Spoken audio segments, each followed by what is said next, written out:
बस हम army public school class 5 GK कर रहे थे। जो आपकी जीके की बुक है इसका नेम क्या है, जीके प्लेनेट, और इसका टर्म 1 का सिलेबस करना हमने स्टार्ट किया था। टर्म 1 में हमने यूनिट 1 और यूनिट 2 कंप्लीट कर ली थी। प्रीवियस वीडियो में हमने चैप्टर नंबर 8 देखा था जो कि यूनिट 2 का लास्ट चैप्टर था। आज से हम स्टार्ट करने जा रहे हैं यूनिट 3। जो हमारा यूनिट 3 है इसका नेम क्या है, एक्सप्लोरिंग इंडिया। क्या नेम है यूनिट 3 का, एक्सप्लोरिंग इंडिया। तो हमें कुछ इंडिया के फैक्ट्स जानने मिलेंगे इस चैप्टर में। सबसे पहले जो यूनिट 3 के अंडर चैप्टर आ रहा है वो है हमारा क्या, चैप्टर नंबर 9, जिसका नेम है मेजर इंडस्ट्रीज, जो कि पेज नंबर है 15 पर। क्लियर। तो आज हम देखेंगे चैप्टर नंबर 9, ओके, जिसका नेम क्या है, अगेन मेजर इंडस्ट्रीज। अब इंडस्ट्रीज हम सब जानते हैं कि क्या होता है, उसमें किसी भी एक पर्टिकुलर ऑब्जेक्ट को प्रोड्यूस किया जाता है या फिर काफी सारी तरह तरह की इंडस्ट्रीज होती हैं। तो इससे हम रिलेटेड पढ़ते हैं, क्या लिखा हुआ है यहाँ पे, when India got freedom on August 1947। Okay, जब इंडिया को आजादी मिली, कब मिली थी उसको इंडिया को आजादी, 15 अगस्त 1947 में। It only had a few industries. तब जब इंडिया को आजादी मिली उस टाइम उसके पास सिर्फ कुछ ही इंडस्ट्रीज थी। ठीक है, हमारे पास कुछ ही इंडस्ट्रीज थी। With the passage of time, जैसे जैसे टाइम बढ़ता गया, many industries were set up and expanded in different parts of our country. Okay, so जैसे जैसे टाइम बढ़ता गया, हमें आजादी मिली, आजादी के मिलने के साथ साथ हमारी इंडस्ट्रीज भी क्या होती गई, इंडस्ट्रीज के नंबर्स भी क्या होते गए, बढ़ते गए। मींस नंबर, पहले एक इंडस्ट्री थी, फिर 2, फिर 4, फिर 5, ऐसे करके हजारों इंडस्ट्रीज आज हमारे इंडिया में है। तो वही इंडस्ट्रीज के बारे में हमें पढ़ना है। तो देखो इसमें हम देखते हैं क्या लिखा हुआ है। Fill in the blanks to complete the following sentence using the help box. Help box की मदद से हमें क्या करना है, बताना है कि किस तरह की इंडस्ट्री है। मींस इंडस्ट्रीज में भी क्या होते हैं, काफी तरह की ऑब्जेक्ट्स बनाए जाते हैं।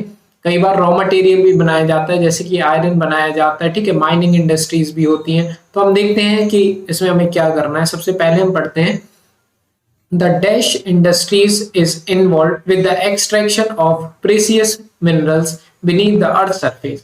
Jharkhand and some southern states are leading states in this industries. ये देखो, ये वाली जो इंडस्ट्रीज है वो क्या करती है, एक्सट्रैक्ट करती है प्रेसियस मिनरल्स को। ओके, प्रेसियस जो मिनरल्स होते हैं, जैसे कि हमारा आयरन हो गया, स्टील हो गया, कॉपर हो गया, ठीक है, ये सारे क्या कहलाते हैं, हमारे मिनरल्स। तो ये वाली इंडस्ट्री जो करती है ना, वो जमीन से क्या करती है, इन मिनरल्स को निकालती है, इन मिनरल्स को जमीन से निकालती है। तो हमें बताना है कि ये कौन सी इंडस्ट्रीज है, और ये वाली जो इंडस्ट्रीज है वो ज्यादातर हमें झारखंड में या फिर साउथर्न स्टेट्स में मिलती है। मींस जो नीचे वाला एरिया है ना, केरला हो गया, है ना, कर्नाटका हो गया, इस साइड एरिया में हमें ये वाली इंडस्ट्रीज ज्यादातर देखने को मिल जाती है। तो हमें देखो इसमें आएगा हमारा सबसे पहले ये जो इंडस्ट्री, देखो इसमें हम करते क्या है, माइनिंग करते हैं ना, क्योंकि जमीन से अगर आपको मिनरल निकालना है तो उसमें से हमें क्या करना पड़ेगा, माइन करना पड़ेगा, खोदना पड़ेगा। ठीक है, डिगिंग करनी पड़ेगी। तो इस वजह से ये वाली जो हमारी इस तरीके की इंडस्ट्रीज होती हैं, इनको बोलते हैं माइनिंग इंडस्ट्रीज। क्या बोलते हैं, माइनिंग इंडस्ट्रीज। तो हम यहाँ पे लिख देते हैं MINING। Mining industries is involved with the extraction of precious minerals from the earth surface. Second देखते हैं, सेकंड में लिखा है, the first steel industry setup at Jamshedpur in Jharkhand by Jamshedji Tata in 1907 part the way of setting up of dash industries in India. ठीक है, तो ये जो पहली स्टील इंडस्ट्री थी जो कि जमशेदपुर झारखंड में लगाई गई थी, किसके द्वारा, जमशेदजी टाटा द्वारा। कब, 1907 में। ठीक है, इसकी वजह से हमारे लिए क्या बनी, एक और भी सारी इंडस्ट्रीज को डेवलप करने का एक रास्ता बना कि हम ऐसे इंडस्ट्री सेटअप कर सकते हैं हमारे इंडिया में। ओके, और 1907 में तो इंडिया आजाद भी नहीं हुआ था, तब क्या कर दिया था, जमशेदजी टाटा ने हमारे इंडिया में इंडस्ट्रीज लगाना चालू कर दिया था, जो कि आज तक चल रहा है। टाटा इंडस्ट्रीज है ना, उसको तो कौन नहीं जानता, सब जानते हैं। ठीक है, रतन टाटा आज उनके क्या है, चेयरमैन है। तो वो भी बहुत अच्छे इंसान है, आप उनको जाकर के देख सकते हैं, उनकी बायोग्राफी जाकर के, तो बहुत ही बढ़िया इंसान है। तो यहाँ पे हमें क्या लिखना है कि ये किस तरीके की इंडस्ट्रीज है, इनकी है आयरन एंड स्टील इंडस्ट्रीज। क्या नेम है, iron and steel industries. Clear. तो बस यहाँ पे लिखा भी है देखो स्टील, तो इससे आपको थोड़ा सा आइडिया मिल जाएगा कि ये स्टील इंडस्ट्री से हम आयरन और स्टील लिख सकते हैं। और इससे क्या आइडिया मिल जाएगा, क्योंकि हम यहाँ पे क्या कर रहे हैं, एक्सट्रैक्ट कर रहे हैं, मतलब निकाल रहे हैं जमीन से, तो हमें क्या करना पड़ता है, माइनिंग करनी पड़ती है। तो ऐसे आप याद भी रख सकते हैं। थर्ड वाला देखते हैं। थर्ड वाले में लिखा है in dash industries raw minerals, oil, natural gas, air, water, metals and minerals are converted into different product. ये वाली जो इंडस्ट्रीज होती हैं, है ना, इसमें रॉ मटेरियल जैसे कि oil, gas, okay, oil, natural gas, air, water, minerals converted into different product. जो हमारा रॉ मटेरियल क्या होता है, जो हमें जमीन से डायरेक्ट मिलता है, ठीक है, रॉ मटेरियल क्या होता है जो हमें डायरेक्ट जमीन से मिलता है, फिर उसको हम फैक्ट्री पर पहुंचाते हैं और उससे एक अच्छा प्रोडक्ट बनाते हैं। सपोज कीजिए जैसे कि एक मेटल है, ठीक है, मेटल मीन्स मान लेते हैं आयरन, आयरन हमें जमीन से मिल गया। अब उससे हमें ऐसा तो नहीं है कि डायरेक्ट चेयर निकल आएगी जमीन से, ठीक है, चेयर नहीं निकल आती है, ऐसे हो कि अलमीरा निकल आया, ऐसा तो नहीं होता ना। लेकिन तो हमें क्या करना पड़ता है, जो आयरन होता है वो एक रॉ मटेरियल होता है कि जो हमें जमीन के अंदर से मिलता है, लेकिन फिर हम उस आयरन को इंडस्ट्रीज में पहुंचाते हैं और वहां पर वो क्या होता है, हमारे अलग अलग प्रोडक्ट बनना चालू हो जाते हैं। ठीक है, तो रॉ मटेरियल क्या होता है जो हमें डायरेक्ट अर्थ से मिलता है और उसको हम फैक्ट्रीज में पहुंचाते हैं, तो वो अच्छे बढ़िया प्रोडक्ट बनाते हैं। तो इसका हमें बताना है कि इसका क्या होगा। देखो ये oil, natural gas, air, water, metals और ये सब जो है ना, इसका जो है आंसर है वो पेट्रोकेमिकल्स, पेट्रोकेमिकल, ठीक है, पेट्रोकेमिकल। अगर हम हेल्प बॉक्स में देखें तो एच वाला जो पार्ट है ना, ये उसका आंसर होगा।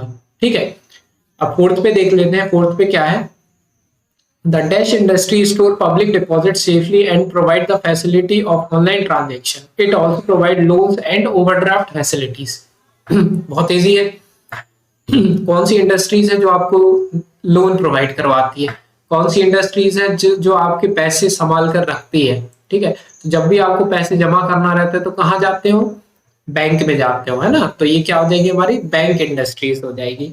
तो बैंकिंग जो यहाँ पे देखो लिखा है सी वाले पार्ट में, तो ये हो जाएगा हमारा बैंकिंग, BANKING। ठीक है, फोर्थ हो गया हमारा कंप्लीट। अब आते हैं हम फिफ्थ वाले पे। फिफ्थ में देखो क्या लिखा है, the dash industries is primarily concern with the design, production and distribution of yarn, cloth and clothing. Maharashtra and Gujarat are the main centre of this industries.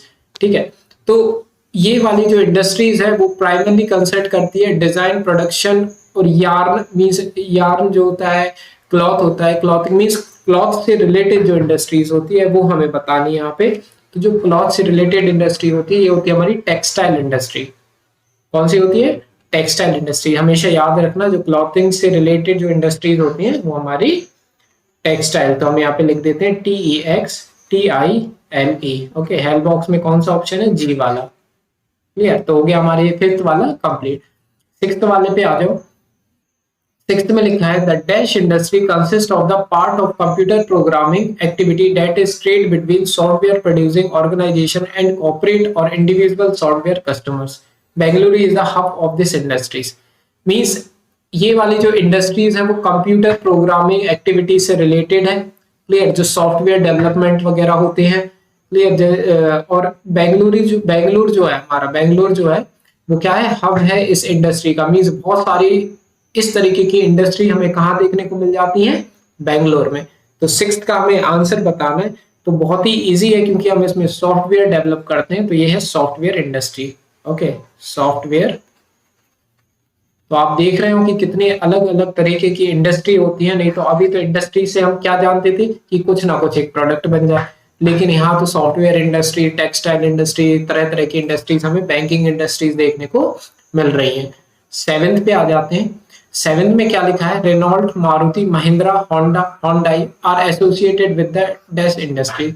आपके पास कोई ना कोई तो एक बाइक होगी, बाइक नहीं है तो कार तो होगी, कुछ तो होगा, है ना, जिससे आप स्कूल जाते हैं या फिर स्कूल जाने के लिए आप बस यूज करते होंगे। क्लियर, तो वो किसी ना किसी एक कंपनी की होती है। तो वो जो है ये किस तरीके की कंपनी है, ये होती है हमारी ऑटोमोबाइल इंडस्ट्री। कौन सी, ऑटो, AUTOMOBILE। ठीक है, ऑटोमोबाइल। तो ऑटोमोबाइल मीन्स हमारे जो व्हीकल्स वगैरह होते हैं ना, इस इंडस्ट्रीज को रिप्रेजेंट करते हैं। तो 7th हो गया हमारा आंसर। अब हम 8th वाला देख लेते हैं। 8th में देखो क्या लिखा है, the dash industry in India is the second biggest agro industries, Uttar Pradesh है the largest number of this industries. जो ये वाली इंडस्ट्री हमारी इंडिया की, वो है second biggest agro based industry. Agro based industries means agriculture industries, और उत्तर प्रदेश जो है वो सबसे ज्यादा इंडस्ट्रीज उत्तर प्रदेश जो स्टेट है हमारी इंडिया की, उसमें पाए जाते हैं। उत्तर प्रदेश हमारे मध्य प्रदेश से लग के ही है। इंडिया का मैप देखोगे तो आपको उत्तर प्रदेश मिल जाएगा। तो अब हमारा जो बचा हुआ है वो क्या है, हमारा शुगर है ना, शुगर। तो शुगर जो होता है वो हमारा किससे प्रोड्यूस होता है, शुगर केन से। और शुगर केन कैसे होगा, जब हम खेती करेंगे, एग्रीकल्चर करेंगे, ठीक है। इसलिए इसको हम एग्रो बेस्ड इंडस्ट्री कहते हैं, क्योंकि ये इंडस्ट्री एग्रीकल्चर पर डिपेंड है। क्लियर, तो इस वजह से इसको हम एग्रो बेस्ड इंडस्ट्रीज कहते हैं। तो ये हुआ हमारा 8th का आंसर। और इस तरीके से हमारा चैप्टर नंबर 9 क्या हो गया, कंप्लीट। अब नेक्स्ट वीडियो में हम देखेंगे चैप्टर नंबर 10, उसकी लिंक आपको डिस्क्रिप्शन में मिल जाएगी। अगर पसंद आई वीडियो प्लीज लाइक कीजिए, सब्सक्राइब जरूर करना चैनल को। मिलते हैं नेक्स्ट वीडियो में।